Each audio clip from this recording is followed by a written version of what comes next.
Welcome to only IAS. आज है 18 जुलाई 2020। तो आइए देख लेते हैं आज के करंट अफेयर्स एमसीक्यूज। देखते हैं अपना पहला क्वेश्चन। हमारा पहला क्वेश्चन ओजोन के बारे में है। यहाँ पर 3 इंफॉर्मेशन दी गई है, आपसे पूछा गया है कौन सा सही है कौन सा गलत है। पहला स्टेटमेंट ये है कि एक प्रकार का स्ट्रॉन्ग ऑक्सीडाइजिंग एजेंट होता है। दूसरा ये कि ये वायरसेस को डिस्ट्रॉय करने की कैपेबिलिटी रखता है। और तीसरा ये कि इनकी पेनिट्रेबिलिटी बहुत हाई होती है, मतलब ये किसी भी ऑब्जेक्ट में काफ़ी दूरी तक पेनिट्रेट करके जा सकते हैं। तो बताइए कौन सा स्टेटमेंट सही है कौन सा गलत है। अगर आपको ओजोन के बारे में जानकारी है तो आपने अपना जवाब सोच लिया होगा। ऑक्सीडाइजिंग एजेंट्स ऐसे एजेंट्स होते हैं जो इलेक्ट्रॉन्स को एब्जॉर्ब कर लेते हैं। ये स्टेटमेंट सही है। ओजोन के पास वायरसेस को डिस्ट्रॉय करने की कैपेबिलिटी होती है और पेनिट्रेबिलिटी भी इनकी हाई होती है। इस लिहाज से सही जवाब डी होगा, 1, 2 एंड 3 ओनली। न्यूज़ में इसलिए था बिकॉज चक्र इनोवेशन आईआईटी दिल्ली के एक स्टार्टअप कंपनी ने चक्र इनोवेशन डेवलप किया है। ये एक प्रकार की डिवाइस है जिसे चक्रा डीकोव भी कहा गया। ये N95 मास्क को महज 1.5 घंटे के अंदर डिसइंफेक्ट करने की क्षमता रखता है। डिसइंफेक्ट करने के लिए ओजोन का इस्तेमाल किया जाएगा जो कि 90 मिनट्स में कंटैमिनेट कर देगा N95 मास्क को। क्योंकि जो ओजोन होता है वो वायरसेस को डिफ्यूज करने की क्षमता रखता है उनकी प्रोटीन कोटिंग को तोड़कर, और इनकी हाई पेनिट्रेबिलिटी हेल्प करती है N95 मास्क को पूरी तरीके से हर लेयर तक क्लीन करने में या फिर उनको डिकंटैमिनेट करने में। अगला प्रश्न यहां पर आपके सामने है। आपसे पूछा यह गया है कि 2 सेपरेट पोर्ट्स हैं जिनका नाम शाहिद बेहिश्ती पोर्ट और शाहिद कालांतरी पोर्ट है। ये दोनों पोर्ट किसका हिस्सा हैं, मतलब कौन से पोर्ट में ये दोनों पोर्ट आते हैं? पोर्ट ऑफ अडेन में, चाबहार पोर्ट में, ग्वादर पोर्ट में या फिर जायद पोर्ट में। ये पोर्ट न्यूज़ में है। तो देखिए, आप अभी तक वैसे अपना जवाब सोच ही चुके होंगे। न्यूज़ में कौन सा पोर्ट रहता है ज़्यादातर? चाबहार पोर्ट और ग्वादर पोर्ट, ये दोनों काफ़ी न्यूज़ में रहते हैं। मतलब आप इन दोनों को तो एलिमिनेट कर सकते हैं इस उम्मीद से कि अगर ये होगा तो इन्हीं दोनों में से कोई एक होगा। दूसरा, इंडिया के रेफरेंस में अगर किसी पोर्ट की बात की जाती है तो इन्हीं दोनों की जाती है, अडेन और जायद की तो नहीं की जाती।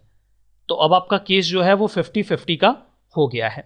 अब आपको पता है कि एक पोर्ट है वो ईरान में है और दूसरा पाकिस्तान में है। तो ईरान में जो पोर्ट है उसका इंडिया से ज़्यादा लिंक है, यानी कि चाबहार ये ईरान में है और ग्वादर पाकिस्तान में है जिसे चाइना बना रहा है। हालांकि इंडिया के रेफरेंस में दोनों का ही नाम लिया जाता है, बट ज़्यादा इंडिया जो फोकस्ड होता है वो चाबहार पोर्ट पर होता है क्योंकि वहाँ पर हमारे पास प्रोजेक्ट्स हुआ करते थे। सही जवाब भी चाबहार पोर्ट ही है, B is the correct answer. Iranian government ने अभी डिसाइड किया है कि चाबहार रेल प्रोजेक्ट वो खुद से ही डेवलप करेंगे बिकॉज इंडियन साइड से काफ़ी डिले हो रहा था फंडिंग में भी और प्रोजेक्ट को स्टार्ट करने में भी। चाबहार रेल लाइन जो कि 628 किलोमीटर का एक रेलवे है जो चाबहार पोर्ट को जाहेदान से कनेक्ट करेगा जो अफगानिस्तान के बॉर्डर के पास में है। Indian railway construction limited IRCON को ये काम दिया गया था और ईरानियन रेलवेज दोनों मिलकर ये काम करने वाले थे। ये ट्राइलेटरल एग्रीमेंट के तहत जो साइन किया गया था 2016 में ईरान, इंडिया, अफगानिस्तान में, इन तीनों के बीच में, उसी के तहत इसे डेवलप किया जाना था। अभी ईरान की सरकार ने बोला है कि वो अपने इस प्रोजेक्ट को 2022 तक कंप्लीट कर लेंगे। इसके लिए ईरानियन नेशनल डेवलपमेंट फंड में जो $400 मिलियन आने वाले हैं जो हैं उसका इस्तेमाल किया जाएगा। इंडिया क्यों इस पर काम नहीं कर पाया, इसका रीज़न ये है कि यूएसए ने कई सारे सैंक्शंस ईरान के ऊपर इम्पोज कर रखे हैं। दैट्स वाई इंडिया को प्रॉब्लम हो रही है। ऑन द अदर हैंड अभी चाइना ने $400 बिलियन, यहाँ पे देखिए उनके इस फंड में $400 मिलियन है। यहाँ पे चाइना ने $400 बिलियन की एक स्ट्रेटजिक पार्टनरशिप डील साइन की है जो बहुत बड़ी डील है। $400 बिलियन एक बहुत बड़ा अमाउंट होता है। 25 ईयर्स में वो वहाँ पे इन्वेस्ट करने वाले हैं। दे आर होपिंग कि उनके पास इनफ फाइनेंस होगा अपने प्रोजेक्ट्स को कंटिन्यू करने के लिए। Chabahar port gulf of Oman में सिचुएटेड है। 72 किलोमीटर दूरी है ग्वादर पोर्ट से इसकी, जो कि पाकिस्तान में चाइना के द्वारा डेवलप किया जा रहा है। ये काफ़ी इंपॉर्टेंट था क्योंकि एक अल्टरनेटिव रूट देता था इंडिया को अफगानिस्तान तक पहुंचने के लिए। जो अगला प्रश्न है वो वॉलंटरी नेशनल रिव्यू के बारे में है। पहला स्टेटमेंट ये है कि एक प्रकार का प्रोसेस है जिसके माध्यम से जो कंट्रीज होती हैं वो मूल्यांकन करती हैं, एसेस करती हैं अपनी प्रेजेंट प्रोग्रेस को कि उन्होंने ग्लोबल गोल्स को किस प्रकार से अचीव किया है। दूसरा स्टेटमेंट ये है कि ये जो रिव्यू है ये वॉलेंट्री होता है और स्टेट लेड होता है, मतलब खुद से ही स्टेट इसमें काम करते हैं और उद्देश्य ये होता है कि अपने एक्सपीरियंसेस को बाकी लोगों के साथ शेयर किया जाए। तो बताइए कौन सा स्टेटमेंट सही है, कौन सा गलत है। अगर आपने अपना जवाब सोच लिया हो, आप इस टॉपिक के बारे में जानते हो, तो सबसे पहले तो वॉलेंट्री नेशनल रिव्यू ये किससे एसोसिएटेड है ये आपके दिमाग में आना चाहिए। इस प्रकार के प्रश्न भी पूछे जाते हैं। अगर आपने अपना जवाब सोच लिया है तो चलिए बात करते हैं। वैसे जो वॉलेंट्री नेशनल रिव्यू है ये SDG से एसोसिएटेड है, सस्टेनेबल डेवलपमेंट गोल से। दो के दोनों ही स्टेटमेंट बड़े जनरल से हैं, सामान्य से हैं और इसमें ऐसा कुछ लग नहीं रहा कि गलत होगा। तो दो के दोनों ही स्टेटमेंट करेक्ट भी हैं, बोथ आर करेक्ट। देखिए, United Nations high level political forum जो सस्टेनेबल डेवलपमेंट 2020 पर फोरम तैयार किया गया है, उसको इंडिया ने या इंडिया की ओर से नीति आयोग ने अपना सेकेंड वॉलेंट्री नेशनल रिव्यू प्रस्तुत किया, उनके सामने रखा। ये कॉम्प्रिहेंसिव अकाउंट है कि इंडिया ने किस प्रकार से SDG 2030 एजेंडा को इंप्लीमेंट करने के लिए वर्क किया है। इसका टाइटल रहा decade of action taking SDG from global to local. NITI Aayog ने नेशनल और सब नेशनल लेवल पे जो भी एक्शंस लिए जा रहे हैं उनका ये रिव्यू दिया। वॉलेंट्री नेशनल रिव्यू खुद से ही स्टेट लेड होता है, मतलब हम खुद से ही तैयार करते हैं, कोई कंपल्शन नहीं है। हमने क्या किया है उसके एक्सपीरियंसेस वगैरह हम शेयर करते हैं। अगला क्वेश्चन मोंट ब्लैंक के बारे में है। हाल फिलहाल में न्यूज़ में देखा गया ये सेकंड हाईएस्ट माउंटेन है, कहाँ का बताइए। Asia, Africa, Europe, north America. Mapping के पार्ट में आप ये हिस्सा कवर कर चुके हैं, चलिए एक तो गेस मैंने आपको दे ही दिया। वैसे यहाँ पे जो दिया गया है वो ऑलमोस्ट आप सारा ही कवर कर चुके हैं। सही जवाब इसका यूरोप है। यूरोप की सेकेंड हाईएस्ट माउंटेन है। मॉन्ट जो वर्ड है वो एक्चुअली में एक इटालियन वर्ड मॉन्टे ब्लैंको से निकला है, मॉन्ट ब्लैंक, जिसका मतलब होता है व्हाइट माउंटेन। तो ये सेकेंड हाईएस्ट माउंटेन है यूरोप का। न्यूज़ में किस लिए था, देखिए पहला जो है वो तो माउंट एल्ब्रस है। ये हाईएस्ट माउंटेन आल्प्स का है वेस्टर्न यूरोप में। न्यूज़ में इसलिए रहा बिकॉज माउंट ब्लैंक ग्लेशियर अभी मेल्ट हुआ तो वहाँ पर फ्रेंच आल्प्स में हमें एक न्यूज़पेपर मिला जिसमें हेडलाइंस ये थी कि इंदिरा गांधी जो हैं वो इंडिया की फर्स्ट और अभी तक की पहली वुमेन प्राइम मिनिस्टर बनी 1966 में। मुद्दा ये है कि ये न्यूज़पेपर वहाँ पहुँचा कैसे उस जगह पे। शायद कोई पर्वतारोही ले गया हो, ऐसा हो सकता है, बट उसके बाद काफ़ी न्यूज़ में रही ये हेडलाइन भी और ये माउंट ब्लैंक की भी। तो देखिए माउंट जो है वो ग्रेनियन आल्प्स में सिचुएटेड मिलेगा। ये टालेस्ट पीक है आल्प्स की, काफ़ी ऊंची है, दैट्स वाई इसे रूफ ऑफ यूरोप भी कहा जाता है। जो अगला प्रश्न है वो तंगम्स के बारे में है। न्यूज़ में देखा गया ये वर्ड। पहला स्टेटमेंट ये है कि ये लिटिल नोन कम्युनिटी है जो कि लार्जर आदि ट्राइब से बिलोंग करती है आंध्र प्रदेश के। अगला प्रश्न ये है कि ये केवल एक गांव में आपको मिलेंगे जो कि तंगम लैंग्वेज बोलते हैं और यूनेस्को की world Atlas of endangered languages में इनकी लैंग्वेज को क्रिटिकली इंडेंजर्ड डिक्लेयर किया गया है। बताइए कौन सा सही है कौन सा गलत है। यहाँ पर देखिए जो पहला स्टेटमेंट है वो गलत इसलिए है because it is in Arunachal Pradesh not in Andhra Pradesh. दूसरा स्टेटमेंट करेक्ट है, only 2 will be the correct answer, not 1, only 2 will be the correct answer. बाकी अरुणाचल प्रदेश में है, दैट्स वाई ये गलत हो जाएगा पहला वाला स्टेटमेंट। और क्रिटिकली इंडेंजर्ड स्पीसीज में ये आता है, ये भी सही है। इनकी जो लैंग्वेज है वो तानी ग्रुप से बिलोंग करती है जो कि तिब्बतियो बर्मन लैंग्वेज फैमिली से बिलोंग करता है। अरुणाचल प्रदेश की जो लैंग्वेजेस हैं वो लार्जली सीनो तिब्बतियन या फिर तिब्बतो बर्मन ही हैं। जो अगला क्वेश्चन है वो हाइपोफिजेशन के बारे में है। एक प्रकार की टेक्नोलॉजी है, किससे संबंधित है आपसे पूछा गया है। ये एक नई टेक्नोलॉजी है जो कि फर्मेंटेशन के जरिए प्रोडक्ट्स को सिंथेसाइज करती है। दूसरा ये एक मेथड है, फिशेस में ब्रीडिंग के लिए इस मेथड को इस्तेमाल किया जाता है। तीसरा ये है कि ये आर्टिफिशियल इंसुलिन तैयार करने का एक तरीका है। और चौथा ये है कि ये मॉलिक्यूलर क्लोनिंग टेक्निक है। तो बताइए ये मॉलिक्यूलर क्लोनिंग टेक्निक को इनहेंस करती है। कौन सा जो पॉइंट है ऑप्शन है वो आपको सही लग रहा है। पढ़ा होगा तो आप बता पाएंगे, न्यूज़ में था ये हाइपोफिजेशन।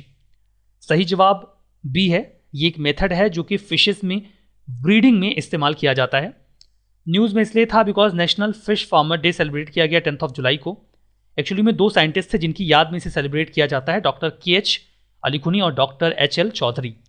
इन लोगों ने सक्सेसफुली हाइपोफिजेशन को डेमोन्स्ट्रेट किया था। दैट्स वाई ये क्वेश्चन आपसे पूछा गया है।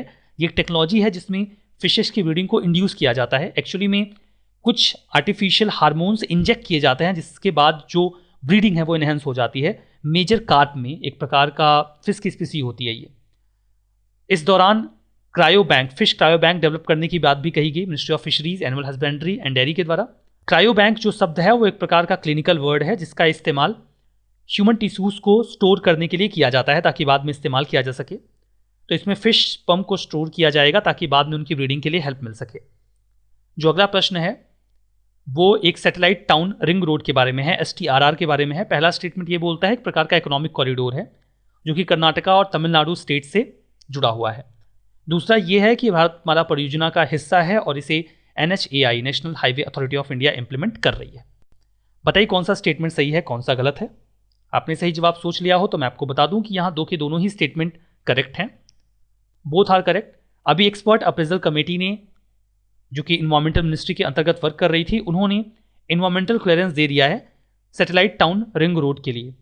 ये कर्नाटका और तमिलनाडु स्टेट से बिलोंग करती है, भारतमाला परियोजना का हिस्सा है जो कि अम्ब्रेला इनिशिएटिव है ministry of road transport and highway के तहत। जो अगला प्रश्न है वो अराड और कार्मेल के बारे में है। न्यूज़ में हाल फिलहाल में देखा गया है, पूछा जा रहा है ये है क्या। ये लाइट मशीन गन है, असॉल्ट राइफल है, मल्टीपल रॉकेट लॉन्चर है या फिर अटैक हेलीकॉप्टर है। बताइए, डिफेंस रिलेटेड कोई वेपन है, इक्विपमेंट है, इतना तो समझ में आ ही गया होगा। सही जवाब इसका बी है, ये एक प्रकार का असॉल्ट राइफल है। न्यूज़ में इसलिए था बिकॉज दो नए इजरायली असॉल्ट राइफल्स के टाइप्स को अब इंडिया में मैन्युफैक्चर किया जाएगा मेक इन इंडिया इनिशिएटिव के तहत मध्य प्रदेश में, जो कि अराद और कार्मेल है। ठीक है, यहां पर मैपिंग का क्वेश्चन है। यहां पर 3 लेक्स आपको दी गई हैं जिनको आपको वेस्ट टू ईस्ट डायरेक्शन में सेट करना है। Lake Baikal, lake Balkhash, lake Urmia. Balkhash Urmia Baikal, Urmia Balkhash Baikal, Baikal Urmia Balkhash. तो चलिए इसे सेट करिए। आपने मैपिंग का पार्ट देखा होगा, लेक्स का हमने होमवर्क लिया था तो आप इसे सॉल्व कर चुके होंगे। C is the correct answer. Urmia, Balkhash और बैकाल आपको वेस्ट टू ईस्ट में मिलेंगे। मैप में देखिए, यहां पर उर्मिया है, उसके बाद ये बालखास है और ये बैकाल है, तो वेस्ट टू ईस्ट में आपको ये ऐसे मिलेंगे। इन बिटवीन देखिए, उर्मिया के बाद कैस्पियन सी है, देन अरल सी है, देन बालखास है और इसके बाद यहां पर बैकाल है। लेक उर्मिया की बात करें तो ये एक इंडोरेक साल्ट लेक है ईरान में।